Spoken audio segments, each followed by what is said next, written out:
Well, hello there, and how are you on this amazing and incredible day? Janine here.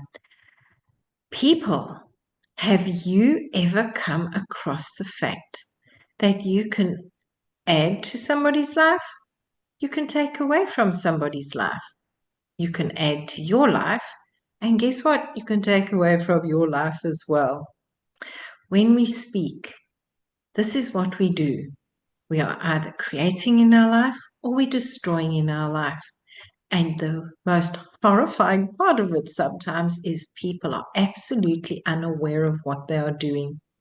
I was driving along with somebody the other day and they were going, "Oh, that's so stupid. What did I do that for?" And I kept very quiet. And then eventually I said, you were asking the other day what limiting beliefs are.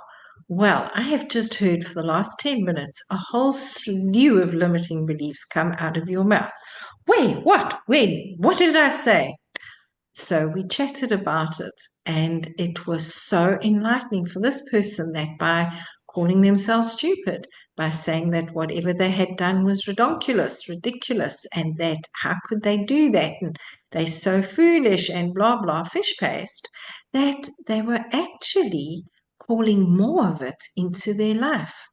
Plus the fact that the words were spoken with intense emotion rather than just a bland and neutral, "I'm stupid."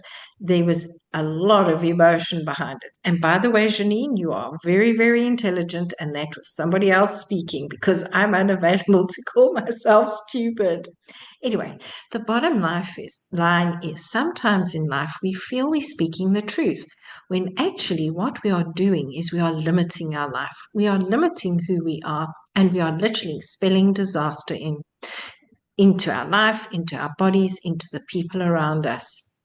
This is what the Mindset Alchemy podcast is about. This is what I work with people with in personal leadership.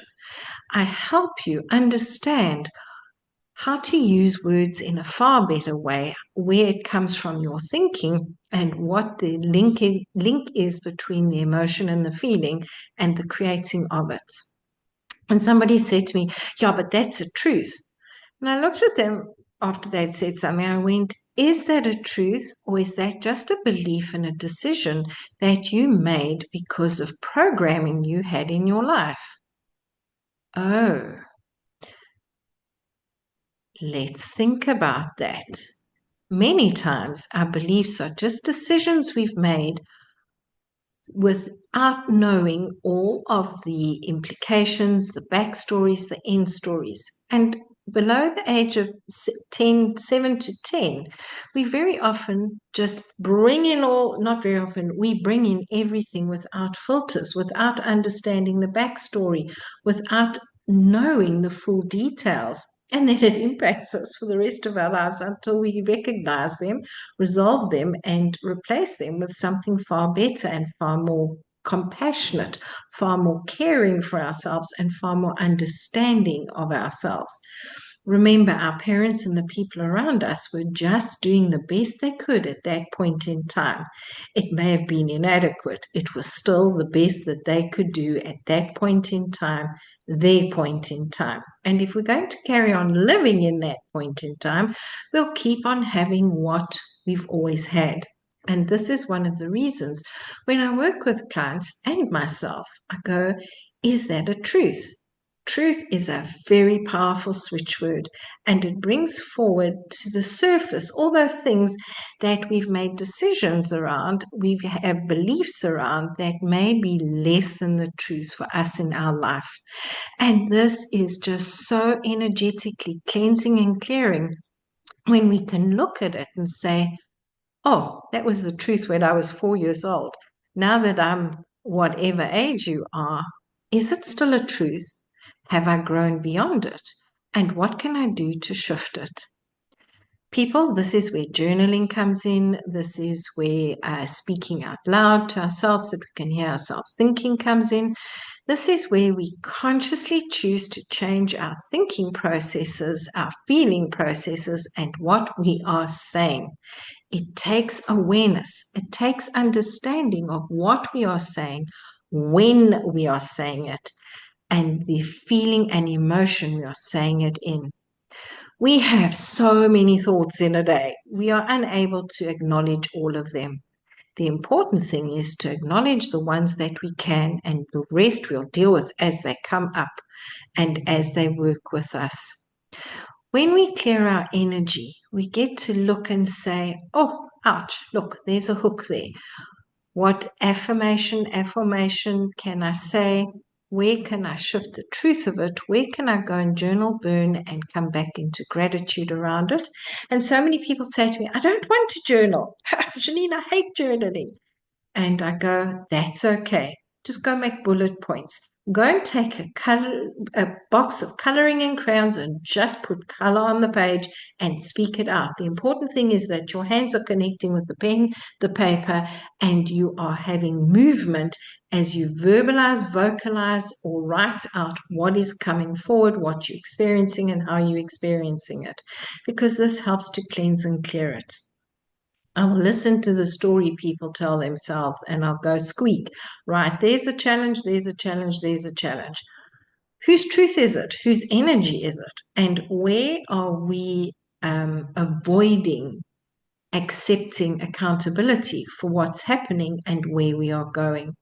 When we're able to do all of this, it's just incredible. Sorry, I'm just plugging this in.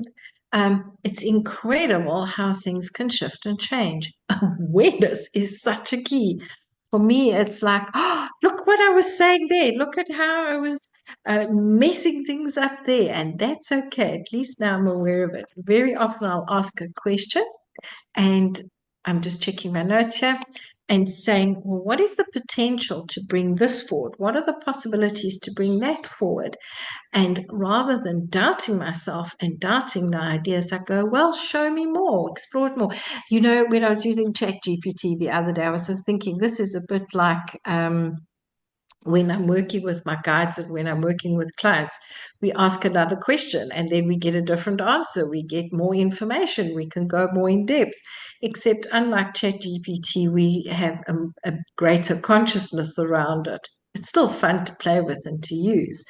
And the important thing is to ask that better, higher quality question so that we can uncover what our tremendous motivation is, what our that beautiful, incredible dream, desire, and a magnet that's drawing us forward is. Because when we understand that we can either push and pull and struggle, alternatively, we can go, okay, yes, I get to do the work. Show me the best way to do it. The way with ease that is the most productive, the highest of consciousness, and can take me forward. Truth, what's best now? And it's just incredible how ideas flow, things happen, and you almost like collapse, not almost like you collapse the timeline because you are putting in the work, you are putting in the effort without it being a push and a drive and you doing all the work. You get to co-create with source, with your soul, with the people around you in a much, much better way. And it all starts with, is this my belief or did I just decide to take it on board? Goodness, look at how I'm talking to myself and shift that, change that. Now, obviously, if you're saying to yourself, wow, Janine, yes, you may be at this point in time unable to see the answer. You've got people with skin on and people without skin on to help you. Let's explore the possibilities. We have Google, and this is how we can do it. I was looking to rectify something on one of our banking accounts, and I was thinking, oh, I've got to phone the bank and I've got to do this. And I went, you know what? Is that true? Or can I do it on the Let's Chat part of the app? And guess what? I resolved everything on the Let's Chat part of the app. And whereas before I had a paradigm of I have to go to the bank, now I can pick up my cell phone and go to the chat section and get it sorted out there. Yes, it took a bit of time, and that's okay. It's much faster than going and standing in the queue at the bank. And it's to allow ourselves to become very aware of where are we working from old paradigms rather than current paradigms, and what is a better way to work with those current paradigms. I would love to hear your thoughts about this. Let me know and have a great, grand, and glorious day. Cheerio!